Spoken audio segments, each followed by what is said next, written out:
কিছু জেলায় তাপপ্রবাহের পরিস্থিতি হওয়ায় আগামীকাল ও পরশু রাজ্যের সরকারি ও সরকারি সাহায্যপ্রাপ্ত স্কুলগুলোতে ছুটি। প্রাথমিক, উচ্চ প্রাথমিক, মাধ্যমিক ও উচ্চ মাধ্যমিক শিক্ষা প্রতিষ্ঠানে ছুটি থাকছে। ঠিক কি ঘোষণা করা হয়েছে, এক্স হ্যান্ডেলে কি পোস্ট করেছেন শিক্ষামন্ত্রী ব্রাত্য বসু, আরো বিশদে জানাবেন আপনাদেরকে আমাদের প্রতিনিধি কৃষ্ণেন্দু অধিকারী। কৃষ্ণেন্দু, দেখো, গরমের ছুটি শেষ হয়ে আবার নতুন করে স্কুল খুলেছে, কিন্তু গরম বর্ষাও আসেনি।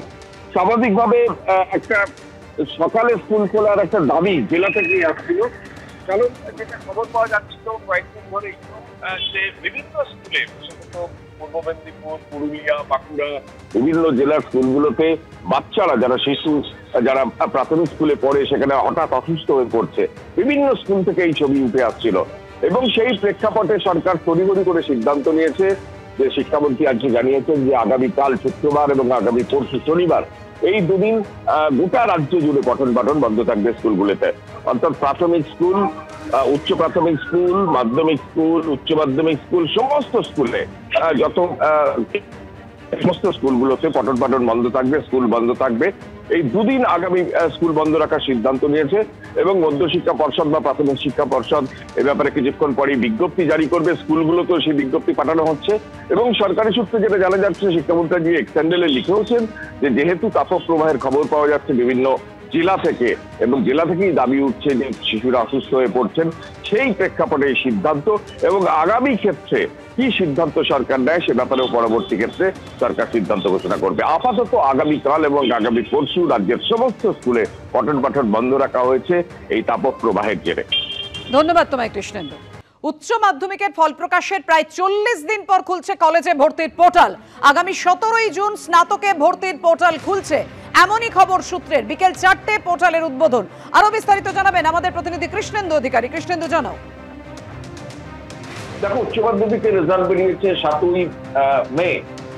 তারপরে একটা প্রশ্ন উঠছিল যে কবে কলেজে ভর্তি হবে, পড়ুয়ারা কবে ভর্তি হবে। দীর্ঘদিন ধরে পোর্টাল না খোলার ফলে কেন্দ্রীয়ভাবে অনলাইনে পোর্টাল খুলেছে সরকার গত বছর থেকেই। সেই পোর্টাল না খোলার পরে একটা বিভ্রান্তি তৈরি হচ্ছিল এবং অনেকে বলছিলেন যে সংরক্ষণের ক্ষেত্রে সরকারি সিদ্ধান্ত জানানো না হওয়ার ফলে এই পোর্টাল খোলা পিছিয়ে যাচ্ছে এবং দীর্ঘদিন ধরে এই সমস্যা ক্যাম্পাসগুলোতে ছড়িয়ে পড়ছিল।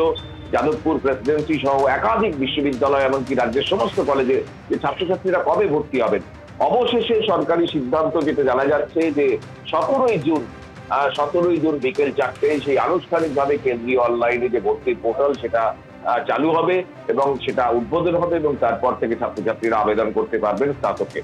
এবং এই দীর্ঘসূত্রিতার ফলে একটা সমস্যা তৈরি হচ্ছিল যে অনেক ভালো ছাত্রছাত্রীরা দেশের রাজ্যের বাইরে চলে যাওয়ার একটা আশঙ্কা তৈরি হচ্ছিল। বেসরকারি কলেজগুলো যেহেতু ভর্তি প্রক্রিয়া শুরু করে দিয়েছিল, সেখানে ভর্তির প্রবণতা বাড়ছিল, সেক্ষেত্রে রাজ্যেরই ক্ষতি হচ্ছিল বলে একটা শিক্ষা মহল একটা দাবি করছিল।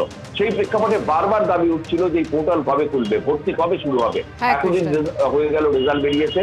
সেই প্রেক্ষাপটে যেটা সরকারি সূত্রে জানা যাচ্ছে, অবশেষে 17ই জুন বিকেল 4টে থেকে আনুষ্ঠানিকভাবে সেই পোর্টালের উদ্বোধনের পর যে কোনো পড়ুয়া যারা স্নাতকে ভর্তি হতে চান তারা আবেদন করতে পারবেন। ধন্যবাদ তোমায়। রেলের তৎকাল টিকিট কাটার নিয়মে বদল। টিকিট বুকিং এ কালোবাজারি রুখতে এবার থেকে বাধ্যতামূলক করা হচ্ছে আধার কার্ড। আইআরসিটিসি থেকে তৎকাল টিকিট কাটতে 1 জুলাই থেকে চালু হচ্ছে এই নতুন নিয়ম। অর্থাৎ বুঝতেই পারছেন, নতুন নিয়ম চালু হচ্ছে 1 জুলাই থেকে। কথা বলবো, আমাদের সঙ্গে রয়েছেন আমাদের প্রতিনিধি অরিত্রিক ভট্টাচার্য। অরিত্রিক, জানাও নিয়মে ঠিক কি বদল হচ্ছে, যাতেই কালোবাজারি রোখা সম্ভব হবে বলে মনে করছে রেল? দেখো, এটা বেশ কয়েকদিন ধরে এই সমস্যাটা দেখা যাচ্ছে এবং সাধারণ যারা যাত্রী তারা বারবার অভিযোগ করছেন যে কোনোভাবেই তারা নিজস্ব তৎকাল টিকিট বুক করতে পারছেন না, কারণ তৎকাল টিকিট কাটতে গেলেই প্রথম 10-15 মিনিট হয়তো নেট কাজ করছে না এবং তারপরেই দেখানো হচ্ছে টিকিট সব শেষ।